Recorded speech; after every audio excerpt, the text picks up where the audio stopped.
Hello lords and ladies, my name is Archaic King. This is Cartoon Hangout, a segment devoted to all things cartoon.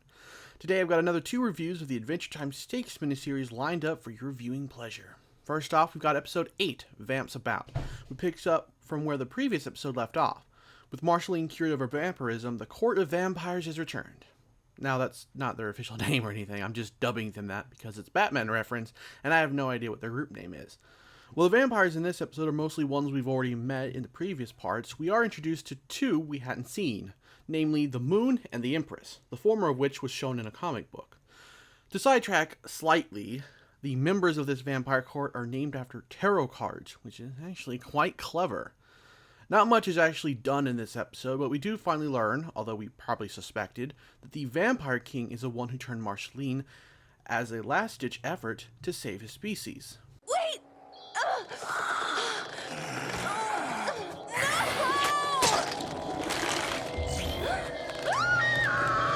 I almost feel sympathetic for him because Marceline wiping out an entire species does seem pretty harsh, but I'm sure the reasons for doing so will be revealed sooner rather than later. The conflict with the Court of Vampires seems almost video game-esque in concept. Each of the members split off to rebuild their army or pursue their own goals in various sections of Ooh. Now, I'm not sure if they've each gone their own way and aren't aligned with the Vampire King anymore, because after Hierophant made it clear he was pissed with the king, it almost seemed like everyone else did the same. As I said, it seems very much like a video game where Marceline, and maybe the others, will have to track and take down each member of the court until they face the Vampire King in a final confrontation in the last 2 parts. I do want to point out that each member of the Vampire Court has their own unique design, which is something Adventure Time does very well. No one character looks identical to another. Then again, when you don't have the use of many human characters, you get creative with the designs of the characters you do have. Speaking of designs, I didn't point this out before because I'd forgotten to mention it, but I do love how Marceline and Bubblegum constantly change their hairstyles. Most cartoons pick one design for a character, and they never go off model, never really change unless a plot point calls for it. And yet in the past few parts, we've seen Marceline sport at least 3 very different and unique hairstyles that almost symbolize who she is during that part of her life. The first hairstyle she rocks, chronologically, is when she's still a young girl with her mother. It's just a short, innocent haircut for a kid.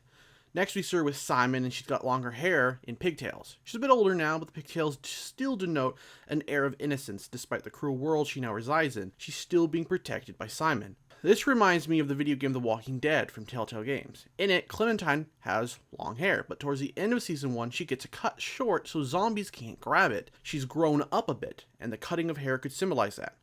After this moment, the next we see Marceline, she's much older and has, well, I have no idea what in the world kind of hairstyle it is, but it's an interesting one. It's a bit more edgy or something you'd only really see on a teenager these days, maybe. There's not a lot of hair to work with in this haircut, so it could symbolize her having a mission to do and not being able to really take the time to care for it. But as you can see, it's still tied off in a ponytail. She's still clinging onto that innocence, her childhood.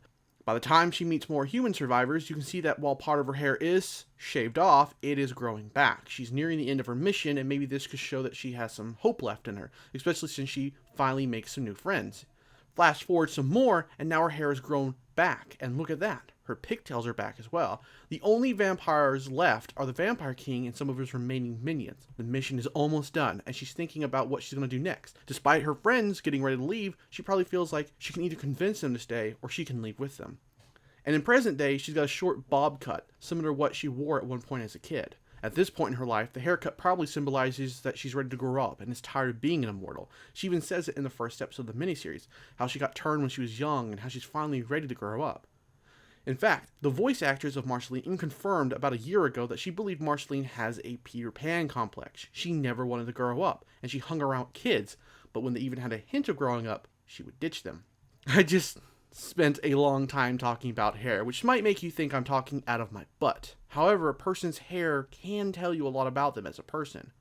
Now, I was planning to have 2 episodes reviewed in this one video, but because it took up a lot of real estate talking about the symbolism of haircuts, I'm going to just do episode 9's review in a separate video. It's a little bit more work for me because if I have a hard time talking about episode 9, it'd be so much easier adding it to the end of this video. Anyway, how about you let me know in the comments what you thought of the episode, and do you agree with what I said about the evolution of Marceline's hairstyles, or do you think I'm looking too deep into it? Thanks for watching, and take care. Okay, there was one that looked like if a baby snake was a baby. Nah, that's not right. There was another one that looked like if an anthill were a girl. Nah, that's not right.